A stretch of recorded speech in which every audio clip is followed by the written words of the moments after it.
Salut à tous, c'est Alex Molik. J'espère que vous allez bien les amis, car aujourd'hui, Ferrari a présenté une nouvelle voiture. Et je compte bien en parler. Il s'agit d'une commande unique, un Special Project by Ferrari. J'avais fait une vidéo entière dédiée sur le sujet que vous pouvez aller retrouver juste ici.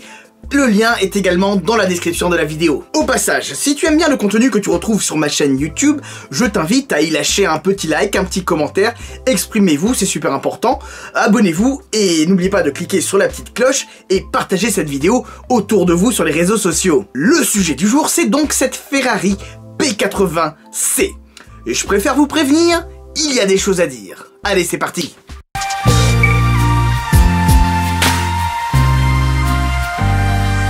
Lancé en 2015, le projet P80C est de loin celui qui a pris le plus de temps à se concrétiser parmi les Special Projects de Ferrari. Pourquoi autant de temps? Eh bien, notamment et en partie car ce nouveau Special Project de Ferrari répond à l'idée de concept de prototype de sport. C'est donc la première fois que le département Centro Stile, chargé donc des projets SP entre autres, a travaillé main dans la main avec le département de course de Ferrari. Car oui, la Ferrari P80C est une voiture de course. Elle n'est donc pas homologuée pour la route. En ce sens, les ingénieurs de Maranello ont eu beaucoup moins de contraintes pour travailler sur la voiture. Par exemple, les feux avant qui sont réduits à de simples petites fentes à l'avant.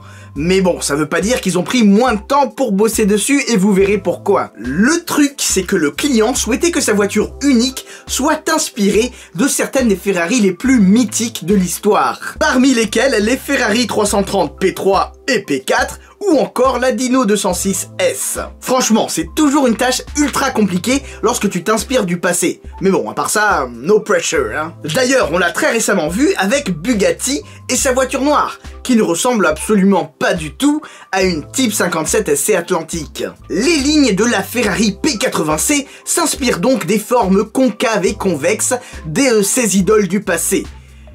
Autant que faire se peut. Car oui, il ne faut pas oublier que c'est une voiture de course moderne, qui répond donc aux exigences de performance moderne. C'est d'ailleurs pour cela qu'ils ont pris pour base le châssis d'une Ferrari 488 GT3, dont l'empattement est un petit peu plus long que celui d'une Ferrari 488 GTB, on va dire de base. D'ailleurs, ils ont même repris le moteur de la 488 GT3. Mais le truc, c'est qu'à Maranello, ils ont dû bosser comme des forcenés pour que l'auto réponde à la fois aux exigences de design et aux exigences de performance qui lui étaient demandées. Au bout du compte, on se retrouve tout de même avec une auto apparemment 5% plus efficace qu'une 488 GT3. Et cela est dû notamment au fait qu'il n'y a aucune contrainte réglementaire, par exemple liée à un quelconque championnat. Bon, après, est-ce que le proprio va vraiment exploiter son auto à 100% au point de ressentir les 5% d'efficacité supplémentaire sur sa voiture?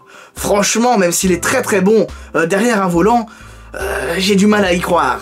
Une chose est sûre, c'est que la Ferrari P80C a une silhouette unique qui fait beaucoup parler. Silhouette d'ailleurs qui emprunte très peu de parties à la 488 GT3. À titre personnel, ça vaut ce que ça vaut et ça n'engage que moi. Qu'est-ce que je pense de cette auto? Eh bien, disons qu'elle est franchement assez intéressante, surtout de l'avant. Je trouve qu'elle a un avant super uniforme, super lisse, avec ce capot scindé en deux, et à chaque extrémité, ces rétros absolument magnifiques, tirés, sauf erreur de ma part, directement d'une 488 GT3. Va-t-on également parler de cet énorme pare-brise façon 458 mm, qui doit te donner une visibilité hors du commun une fois dans l'habitacle. L'arrière, c'est là que ça se gâte. J'aime beaucoup moins, c'est beaucoup trop chargé à mon goût, avec cet énorme aileron arrière ultra massif, apparemment fixe, donc j'imagine sans aéroactive, j'imagine, ou encore ce diffuseur arrière super gros, qui semble limite être une protubérance qui ressort de la voiture, enfin, c'est bizarre. En tout cas, les premiers commentaires sur les réseaux sociaux sont assez mitigés, disons-le. Et parfois, très critiques. Après, je pense sincèrement que c'est un fléau moderne. De nos jours, tout un chacun est libre de s'exprimer sur internet sur un pied d'égalité. Mais le truc, c'est que l'on a plutôt tendance à exprimer son désaccord que l'inverse.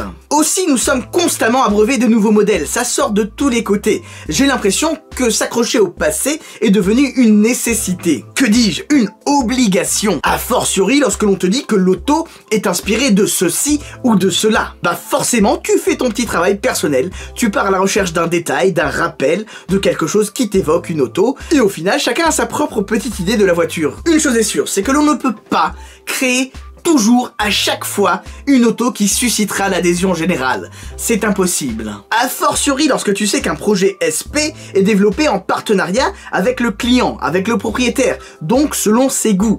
Et lorsque l'on sait que tous les goûts sont dans la nature et qu'ils devraient être respectés, forcément, parfois ça part dans tous les sens. Puis au fait, avec cette Ferrari P80C, je me suis mis à réfléchir sur un petit truc, sur le fait que les Special Projects peuvent mettre à mal, peuvent compliquer la tâche de la future gamme Icona, qui a donc débuté avec les Ferrari Monza SP1 et SP2. Car en effet, le client, le propriétaire qui va souhaiter sa Ferrari unique, qui sera donc inspiré de telle ou telle Ferrari du passé, va forcer le designer à puiser dans sa boîte à idées pour mettre en œuvre, pour réaliser ce projet. Et du coup, quid de la gamme Icona? Alors certes, hein, je pars très loin comme d'habitude, hein, je sais pertinemment que les designers Ferrari ont plein de cordes à leur arc et plein d'idées en tête, mais je sais pas, je me suis dit, il y aura peut-être des complications. En tout cas, merci à vous d'avoir regardé cette vidéo, j'espère qu'elle vous aura plu. Je l'ai faite très rapidement, à chaud, pour avoir mes impressions sur la Ferrari P80C, donc si elle est incomplète ou si vous avez des choses à rajouter, ça se passe dans les commentaires. Quant à moi, je vous dis à très bientôt pour de nouvelles vidéos. Mais surtout, n'oubliez pas, on n'a peut-être pas la même voiture, mais on a la même passion. Sur ce, je vous dis à très bientôt. Ciao, ciao.